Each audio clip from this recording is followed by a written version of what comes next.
Look, we many times hit up MAGA, right wing, and Tea Party people as not listening and simply being too idealistic or concentrated on one thing or unable to think things through. Let me tell you something. There's a sect of liberals, a sect of progressives that are no different in what they believe as these other folks are diametrically opposed. But their way of framing a debate, their way of change, it's my way or the highway. And that is a big problem as well in the progressive movement. I want you to listen to this exchange that I had this morning with somebody, and you'll see what I'm talking about. And I ask you to listen to the entire piece. It is important, including how I end the particular segment. Bring Brother Prince Winston into the fold. Come on in, Winston. Egberto, when are you going to get it? The two-party system is controlled opposition. It's that simple. Wake up, please.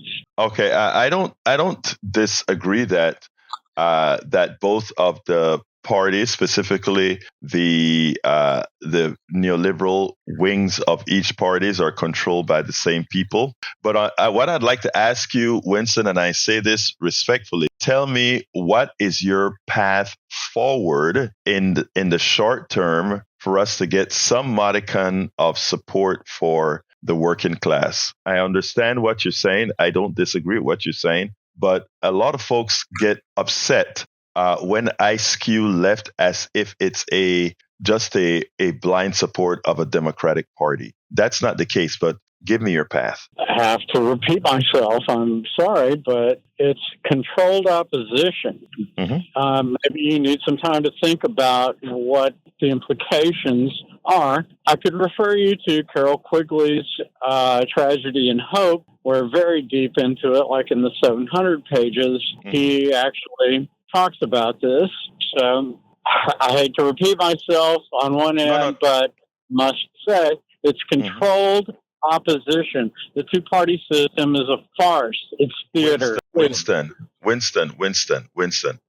We're here for solutions, right? So my question to you, and Winston,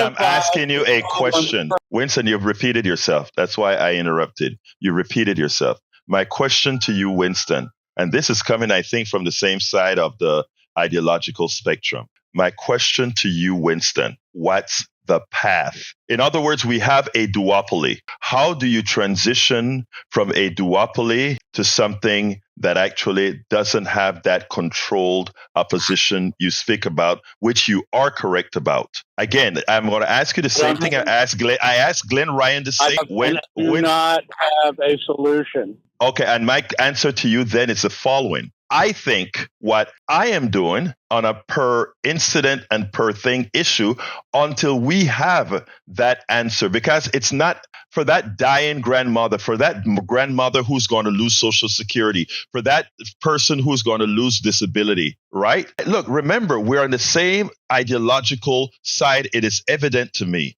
But I have to work for people who are having... Not ideological. I'm not speaking from an ideology. I'm trying to identify the paradigm that we're trying to operate within. And if we don't name it properly, we don't have a chance to find a solution. Okay, I have some issues with you saying it's not named properly. Because I don't think if you are a person who read every single newsletter that I put out there, I don't know how you could possibly say it is not named. Okay? So I'm not identifying it as controlled opposition, these two farcical parties, then you haven't properly named it. And if you haven't named it properly or accurately, then you don't stand a chance of finding a solution. You're not dealing with reality if you haven't named it accurately. Well, Winston, I am. Look, let's put it this way, and then I want to go to two callers. But I want to point this out. And this is a problem many have with folks who may consider themselves on the left. Or I don't know where you consider yourself. Just stop it, Egberto. There's no left or right. Actually, there is. No. There is a left and a right. There is a left and a right. That's a statement of fact. Where is the common ground in that paradigm? Where is the common ground in that paradigm? Isn't that what we're looking for? No, exactly. But listen to what I'm saying. The root cause. Here's the interesting thing that you're saying here, and I think this is a conversation that needs to be had. Here's what you just said. You come on Politics Done Right, and you say, what's the word that you use? What? Wait. I didn't hear it. You come on to Politics Done Right, and you use the phrase. I forgot the name now. What do you call controlled opposition? Use the word. I can't believe that's not in your lexicon. I can't believe that. Let me tell you why it's not. Let me tell you why it's not.